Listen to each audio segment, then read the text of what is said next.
Good morning, everybody. This is Lainey from Camp Joy Farms. Today we're going to leave our house and we're going to a nearby town called Greensburg, Louisiana, and we're going to visit a little farm called Muse 3 Farm. Now, I mentioned a few videos ago that I had met a lovely woman when I was in that town one day, and she ended up telling me that her husband owned a farm. It was the funniest thing. I went into her place of business and we got to talking, and I think I had on a shirt that had something to do with gardening. So next thing I know, she's telling me all about growing herbs, and then I'm asking her about vegetables, and then I tell her about my YouTube channel, and then she tells me her husband has a farm. So next thing you know, it was so funny because instead of being on the other side of the wall in her desk, she ends up out in the foyer with me. We're just talking like crazy. We're exchanging phone numbers. We're exchanging YouTube channel names. I'm telling her about freesteading.com. So it was so funny because we just hit it off and we got along so good. And I think she forgot she was at work, and I forgot what the heck I'd come in her place for. We just simply connected, and it was so sweet. And today I'm going to meet her husband, who's going to give me a tour of his farm. So y'all come with me this morning as we go talk to Chris Muse at Muse 3 Farm. Their family has a story with this land and with this farm, and it's all about family, and it's all about getting back to their roots. So join me. My husband's going to ride with me today, and we're just going to go see them. We're going to go visit. That's what we do down here in the South. We go visit sometimes. So today, come with me to visit Muse 3 Farm.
We learned the hard way. You know, we went through probably 4 contractors to get this cleaned up. You know, the first few,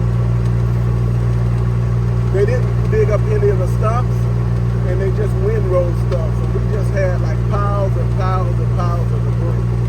And there was nothing we could really do with that.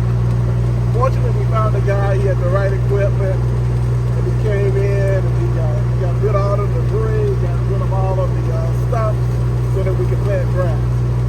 So this grass was planted in 2019. 2019? 2019. Yeah. Okay, so we're gonna stop here. Our first house burned down, but that's where I grew up. So that's where my mom and dad and we were raised. Me and Is the house still there? yes. Okay. That White House. The white one, okay. Yeah. Okay. So they raised me and 8 siblings in that house. And my dad had 1 acre of land, but my grandfather had 300 acres of land. So the land behind our house was my grandfather, so my father used to farm that land. So we grew up farming. Yeah. That's pretty much all we did when my daddy did. So Was this part of his 300, or was it all over there? It was back there, that way, and in the back. This piece belonged to International Paper Company. Okay, yeah. Okay. And actually, the piece in the back actually was International Paper Company, but my uncle purchased that piece from International Paper Company. All right. So when we moved back, we said, you know, we wanted to be close to home. We had bought a piece of property on Rona Road, And so originally we thought we'd probably build a Rona road. But when this came up for sale, we said, oh, this is perfect. This is right at home. So let's just buy this property and we'll clear it and then we will put our houses on it. It's hard to believe, what, 3 years ago that was trees. Trees. So that is everybody told us, crazy. said, this is going to take about 5 to 7 years to get this clear enough where you can graze cattle on it. And we said, well, we don't have that much time. We need to speed up that timeline. No, that's great. So, That's just hard. It's hard to believe that was woods. Yeah, Standing out here, it's hard to believe all that. It is, this was woods. In this pasture, we have goats, and we have our sheep, and we also graze our cattle. So we graze like 3 different species in these paddocks on this side. Okay. But this is our goat barn. You know, goats don't like to get wet, right? So you need a place for them to go. And this is where we normally work our goats, you know, if they have issues with trimming their hooves. We do have some of the universities that come out and take a look at the goats for some of their research projects. So this is our goat barn. Like LSU or? Yeah, LSU and Southern comes and they help us out tremendously. So right now, pretty much over here, we have our male goats. We separated most of the male goats from our female goats. We're going to start mating probably by the end of this month. So this is their little cubby hole here. This is, and my wife Michelle did the artwork in here. So I did the artwork on the wall for the goats. Ooh, watch out. Got me. What you doing? Come on, get back. Look at it. So she did all of the goat work, the artwork. This is where we manage the goats, and the sheep, they will come in here. The sheep are a little more hardier than the goats, so they like the outside. They can take the rain. So they stay out more often, but they do come in here sometimes. Yeah. Like at night, do they come in here, or if they want to, huh? Yeah, this just depends. Like with the weather now, they may stay outside.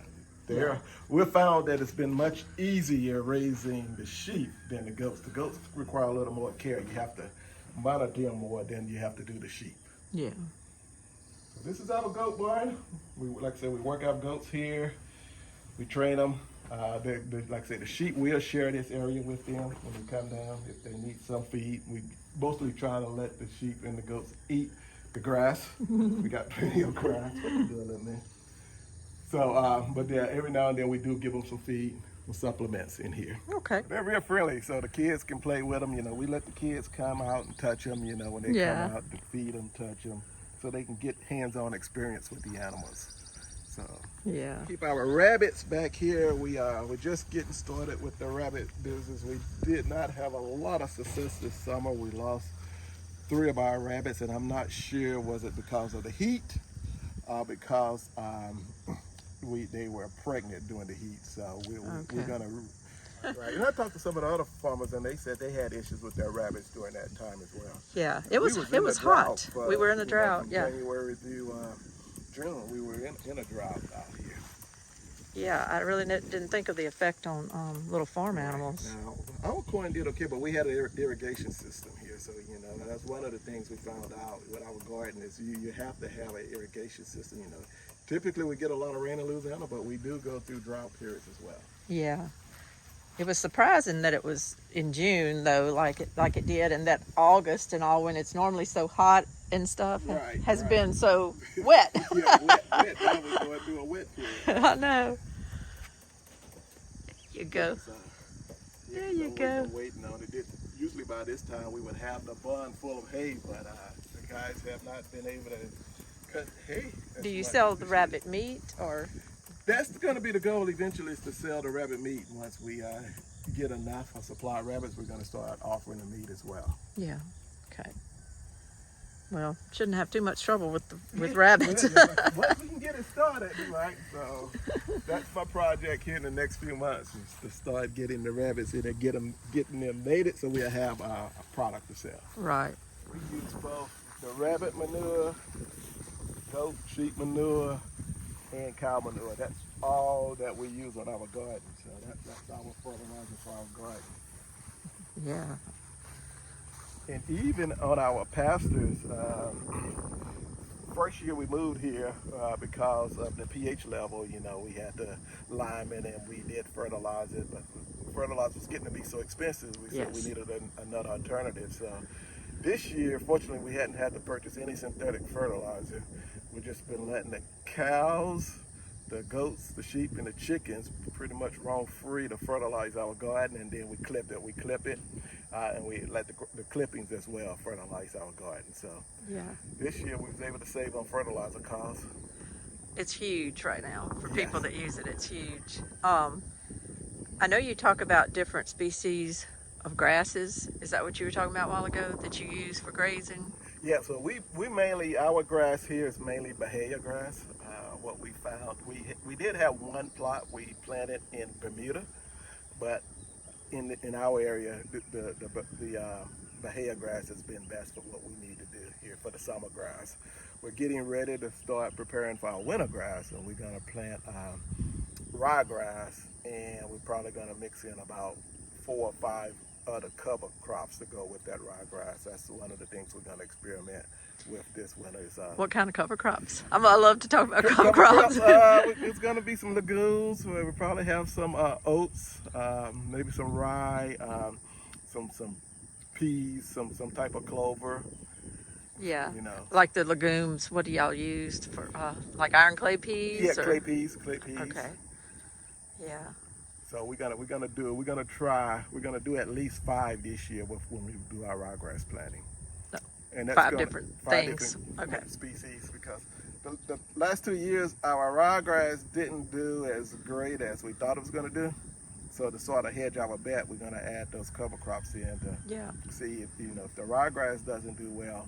Let's see what the cover crops do, and we want to kind of compare and see which cover crop does best on our farm in our area.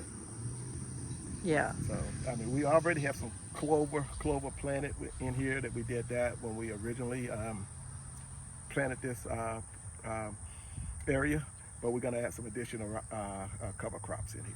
Can't go wrong with cover crops. I think that's smart, and right now you can buy clover and all that so cheap when you compare it to fertilizer. Exactly. It is so beneficial for soil health, having those additional cover crops. The more different species you can have growing in your pasture, it's just going to improve the health of your soil. Your pastures look wonderful. And I noticed that you had mentioned y'all had green pastures when other people's were dried up. Right. So during the drought, I mean, our grass, we have been great with grass this year. With our summer grass, our pastures has been very green. Now we do a lot of rotational grazing, right? We rotate animals out. Matter of fact, our cattle was in here last week, so we'll move them to the next paddock. So we're constantly moving them around, shifting them around. About how long do they stay? Usually in this area, it's about a week. Okay. A week, because grass has been doing so great, we needed to get them to the other paddocks before it grows too tall. Okay, yeah. So here, and you can see they moved out, and really, the grass is still pretty good in this area. Yeah, no, it looks wonderful. It looks wonderful. Do y'all ever try any sorghum Sudan grass or anything like that? Or have you yet? Yeah, I can show you. We did a demonstration with some of our summer cover crops. It's the first time we had planted some cover crops, and we got a demonstration plot that we did to just see how it was going to do. And I'll show you. It actually worked out pretty good. Okay. We did, I know a couple of people that I know on YouTube had planted that, and it just seemed like it had tons of mass to it and everything. Oh yeah, that area grew very well for us. So we're gonna incorporate that more into our summer grass growing. So y'all help kids that need the land to raise their 4-H animals. Right, correct. Because most kids in this area, believe it or not, even though we live in this rural area, right, a lot of kids don't have the land to house an animal, or they don't have the equipment to take care of an animal, especially when you're Right. talking about a cow or a calf, right? Because you need at least 2 acres Right. for a calf, and you need the equipment to be able to work that animal. They don't have it. We have that equipment. We have calves, so we're working with our St. Helena 4-H organization. So bring the kids here. We have our calves, and if they do have a calf, because some other ranchers have calves that they can show, Right. we'll house that calf here so that the kids can come here on the farm and they all can work the animals together. So Yeah. been good. You know, it's been a while since I participated in those shows, so I'm getting back up to speed and all of the things you have to do in order to show a calf. So it's been educational again for myself as well as the kids. Yeah. We were probably more focused on our cow-calf operation, and we had a small garden to feed the family, right? We have a big family, so we was feeding the family. And then once I started participating in the farmers market, I noticed that, you know, people wanted vegetables. Yes. So we said, okay, well, you know, we've got the space and the land. Let's just grow more vegetables. And we actually started 2 years ago. Southern University actually gave us some hibiscus plants. Okay. Well, I thought it looked like okra. Yeah, that's hibiscus plants. Yeah. And and- like okra's same family. Right. But you know what we do with this? Okay. Once the bulb is ready, we pick it, we dehydrate it, Okay. and we sell it for tea. Oh, so y'all sell that for Yeah, tea? yeah, Oh, we wow. do hibiscus tea with these hibiscus plants, and I didn't think it was going to take off in this area, but wow, I get lots and lots of requests for hibiscus tea. So you said the bulbs? The bulb. So Okay. this is going to flower. Okay. When the bloom is going to create a bulb, we harvest those bulbs, and we harvest the petals from that bulb, and we dehydrate that, and we sell it. You can also use the leaves as well as part of that too. Right. Okay. So that's a hibiscus plant. And you can see these are beginning to bloom, flower. Right. Just want to see the little bulbs that they're going to make. When those are big enough, we harvest that. Right. And then basically we debulb it. We take the seed out, and we save our seeds. Yeah. And we use those for next year. So those was our seedlings from last year. I was going to ask you, do they overwinter or not? Typically they grow. We should start harvesting these in November. Okay. Probably from November to February. Harvest November to February. Yeah, Okay. yes. That's pretty much overwintering then, huh? Yeah, that's what it is. Yeah, true. Okay. This is the last remnants of our one of our butterfly gardens. Yeah. We had planted some flowers for pollination to draw Yeah. butterflies. Mine are looking like that too right now, but that's also when they're dropping their seeds everywhere. Yeah, so, yeah, you know, seeds. Right. so they'll be coming back. Yeah. I hope got- to eventually add some bees out here. You I'm got gonna add okra some back bees. there. Yeah, back here we have okra, and we're in the process of planting our fall garden. So we're probably gonna have some more greens in this area. When we roll up, we're gonna plant some more greens, kale, carrot in this area. Our okra should do good until we get the next frost. So we've actually been getting a lot of okra this year. What kind do y'all grow? What variety? It's not the Texas Longhorn. What is it? Calhoun? Calhoun. And this was one of the gardens. We added this garden in anticipation to sell produce. Okay. This is the market garden Right. This is area. our market, one of our market gardens. Yeah. We're probably going to continue to expand it based upon the needs. Right now, we primarily sell from our home, and the St. Helena's Farmers Market. So those are two main. Right. She was telling me that's where you sell your ground beef and stuff. Yeah. What days of the month is that? The St. Helena's Farmers Market is every Friday from Okay. 8 o'clock to 1 o'clock. Oh, okay. Every Friday. Right. And we're right there at the corner of Highway 10 and 43. Okay. So we purchased this 40-acre plot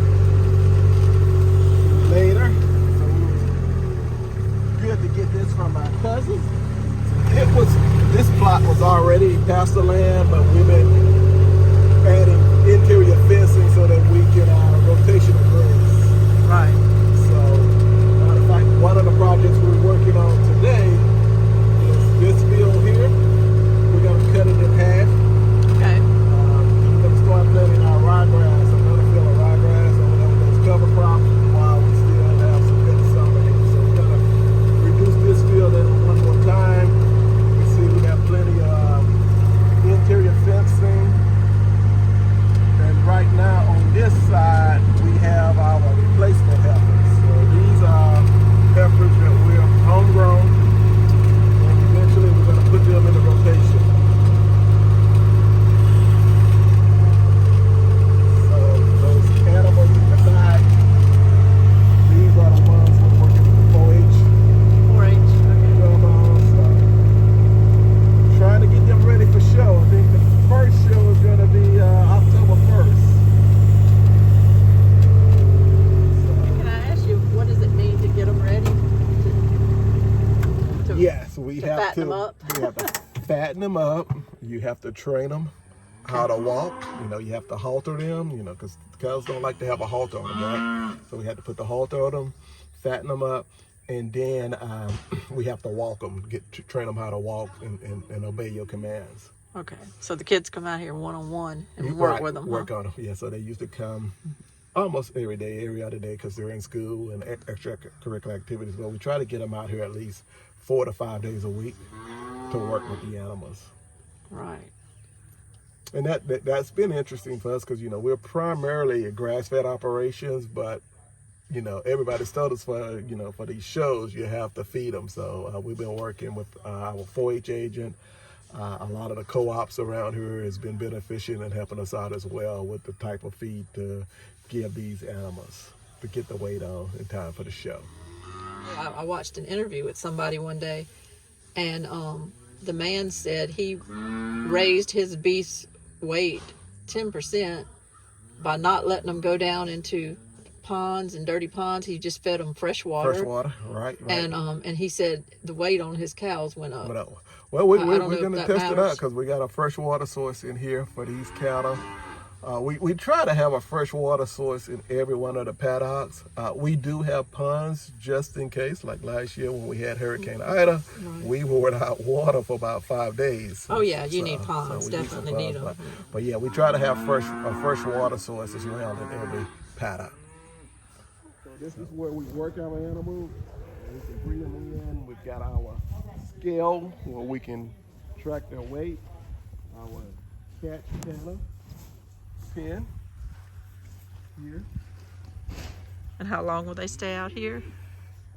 These will probably stay here to January. Okay. And I'm going to stop Angela right quick so I can introduce you. Okay.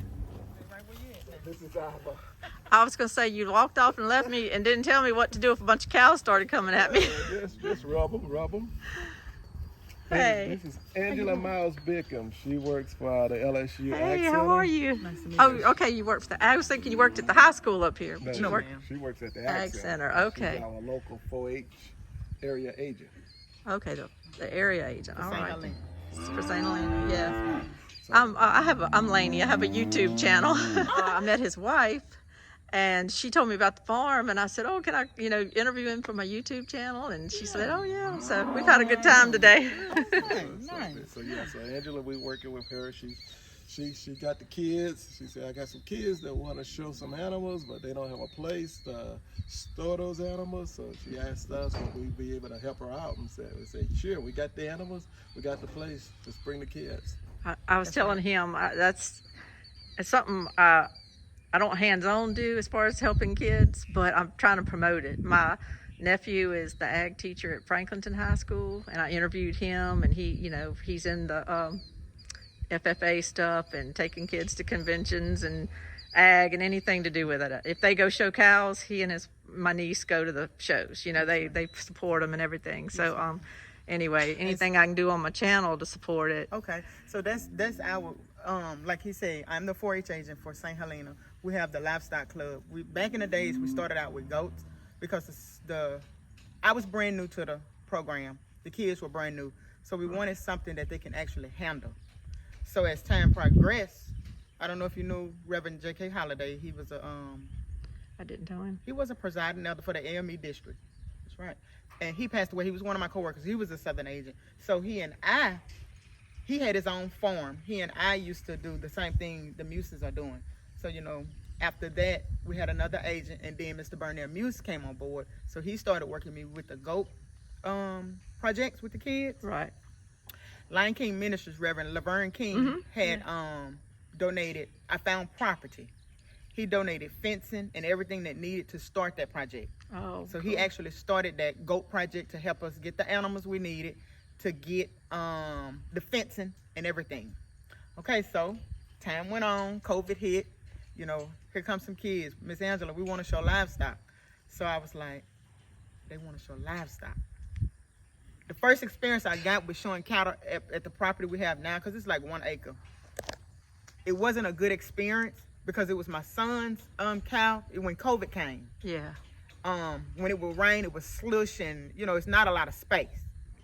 And it was like more dirt than grass in it. Your grass didn't have time to grow back. There you go.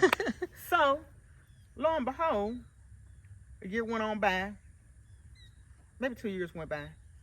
We had got him a steer. We tried it again. So something happened in my family. I couldn't produce, so I ended up selling it to the Muses. So here we go again. I think I brought the idea to Mr. Muse, like he said, about bringing the kids here, and they were on board. Right. I said, thank you so much, because it all stemmed from my 4-H advisory committee. That's a board that meets twice a year. They come up with ideas as far as groups broke out in the room. They come up with ideas to better the community. Right. as far as a 4-H perspective. What can we do to help youth to become better, to stop behaviors that are going on, avoid that? So livestock, archery, the sewing club, you have the enrichment clubs, you have so many other clubs under 4-H, but livestock is one of the most busiest ones. Why it's busy right now is because we're trying to get these kids to the fair. We're going to the Amen Fair on October 1.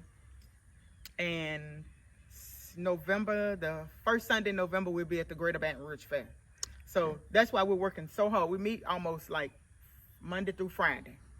We were meeting Monday through Saturday, but football season, some of the kids play Little League, some of them play high school ball, some of them in the band, so we have to alter our schedules. Right, yeah. But we're having more hands-on than ever before with these kids. Now, I have to give credit to one of the guys that's a part of this program, is Mr. Joy Seals. That's not his real name, but that's what I call him, Mr. Joy Seals. So if he sees this, he gonna know who I'm talking about. Mr. Shane Seal, that's his real name. Shane. That is his red heifer.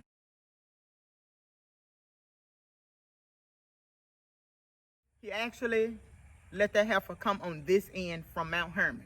And I thought that was awesome. And how that connected was my son playing baseball. He's friendly with everybody. He tells everybody what he's doing. So one of the coaches, it sparked his interest when he said he showed livestock. He thought that was real strange that kids around here didn't really do that. So in fact, indeed, he does it, and they let him use his animals. Oh, wow. Yeah. So that's one of the projects we're working with too, along with the Muse brothers, the Muse Farms. Yeah, no, that's wonderful. That's wonderful. Anything we can do to help the kids out, that's one of the goals, my goals anyhow, is to make sure we give back, and if anything we can do to help those kids out, we're going to do it. And also another thing, actually when our first livestock meeting ended on a Saturday, one of the little boys wanted to go fishing. Had no idea this little boy was going to go fishing that day. So a part of 4-H, we do have a fishing rodeo team. Yeah. So I'm actually trying to bait the Muses in to let this be our site. But hey, they doing enough for 4-H. I saw a big old pond right over there. Yes, ma'am. Whenever 4-H need, I ask, they always produce. It's never enough. If they can't do it, they're going to find somebody to partner with to help us become great. About how many kids come out for that?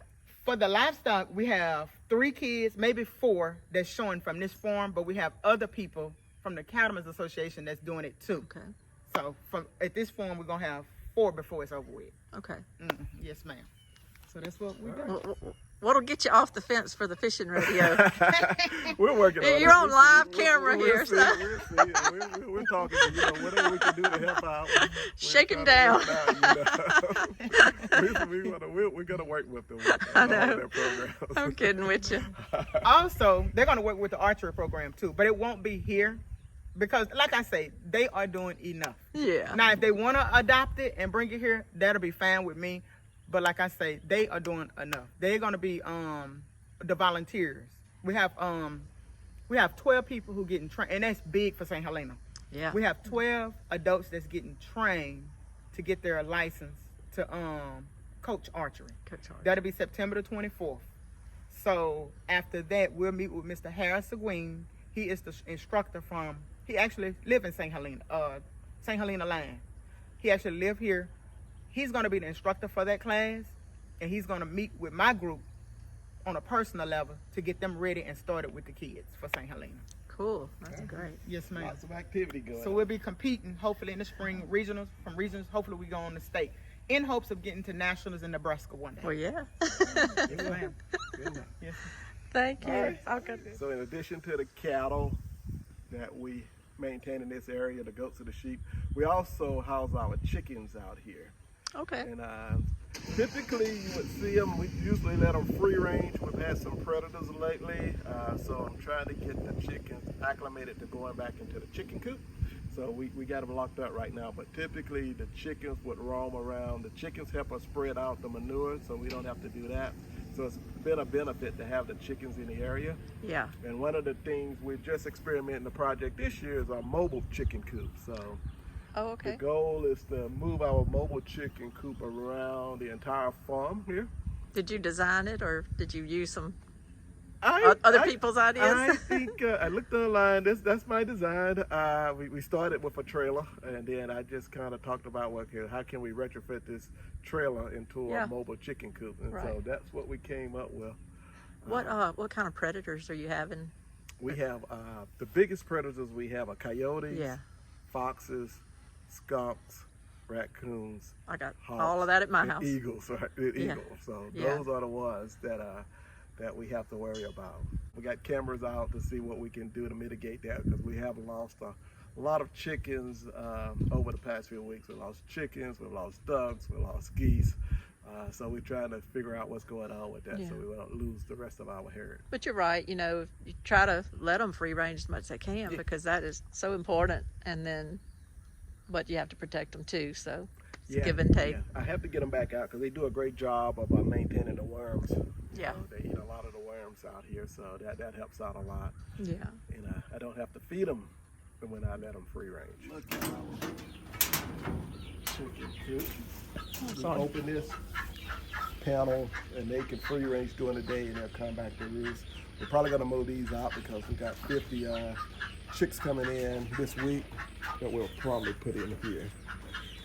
Is that some geese? Those are ducks. Ducks. That's white. That's ducks. Okay. So I was trying to let those out. We had 10 of those ducks. The predators has reduced us down to 2. Got 2 now. So, okay, we lock them up for a while.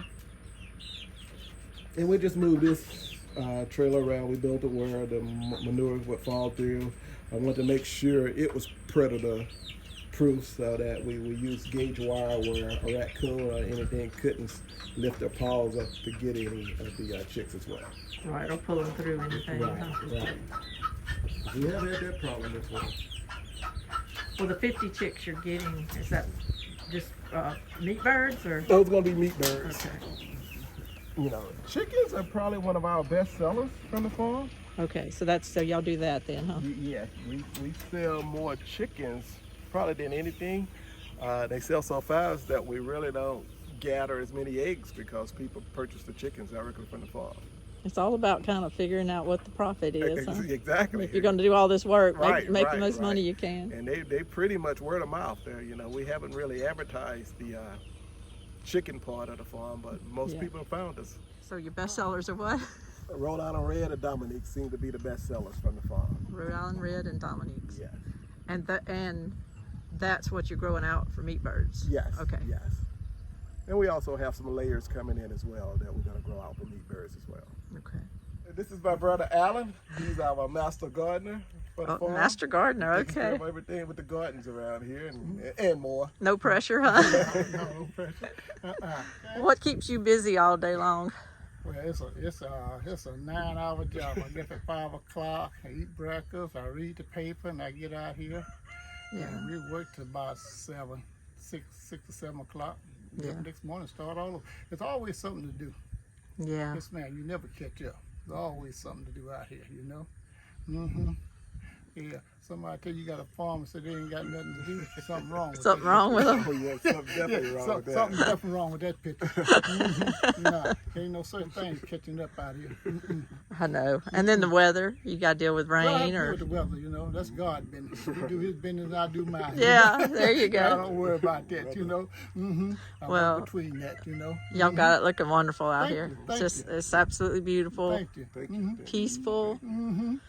So, He's got the tractor getting ready. We got to do some more interior fencing. Yeah. We're steady. We always look at ways that we can make these fields more profitable and more beneficial from a healthy soil perspective. Yes. So we're constantly looking at, okay, do we need to reduce a field?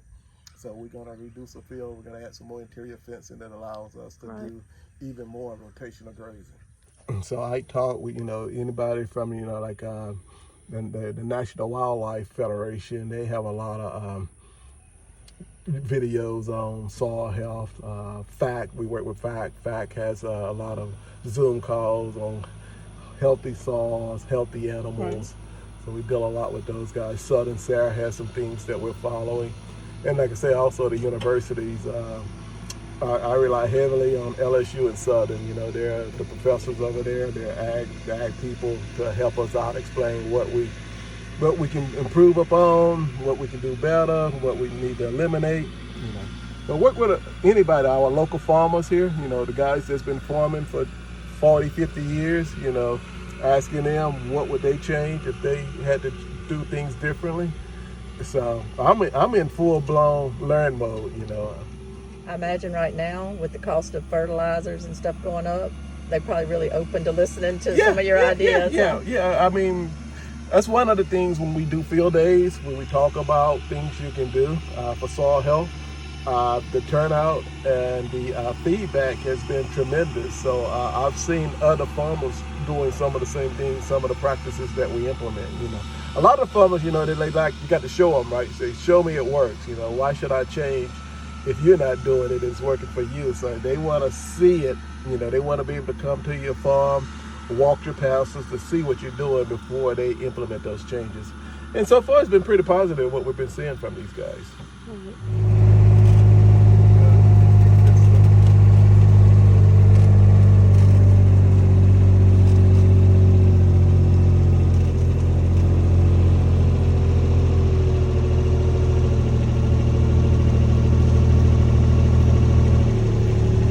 Most of these should be ready for breeding in 2023. Ready to breed 2023? Yes. Y'all got a lot of them. About how many head do you have out here, you think? I think replacement heifers right now we have about 26.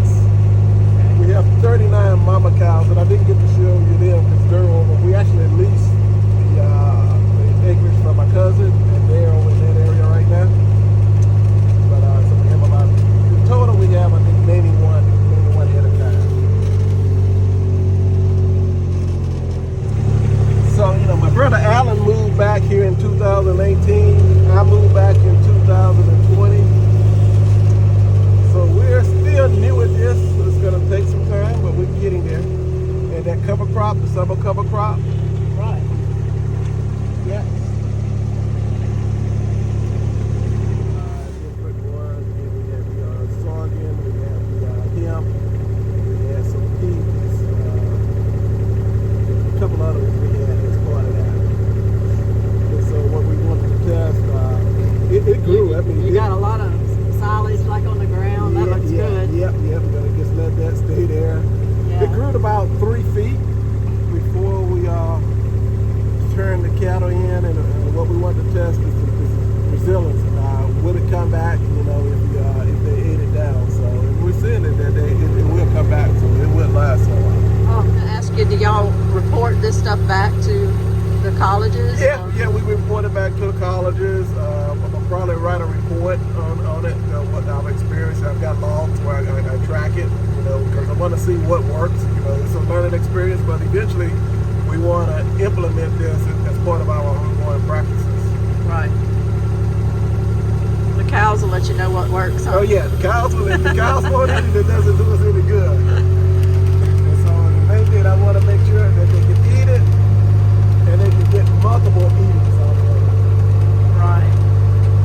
That's our other garden. That was the original garden. That was quote unquote the family garden. Yeah. So with that one, we stock up our freezers, our pantry, and then any excess now I'm selling that at the farmer's market. Yeah. So this is our little place. Absolutely gorgeous. In addition to this, we do have 100 acres of timberland as well. We have 67 acres of loblolly pine and 40 acres of longleaf pine. Okay. Loblolly pine is about, That's St. Helena too? yes, Okay. yes. As a matter of fact, the longleaf pine is that adjacent area, adjacent plot. Okay. It's longleaf.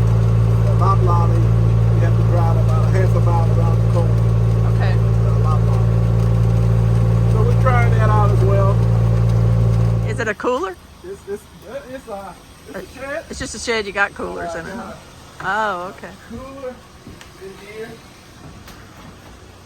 And I try to Oh. keep my ground beef. I want some before I go, if that's okay. Oh yeah, you can. I was going to buy some from. I'm glad you reminded me. So this is where we store our ground beef. I got 2 cows at the slaughterhouse that I should be picking up this week.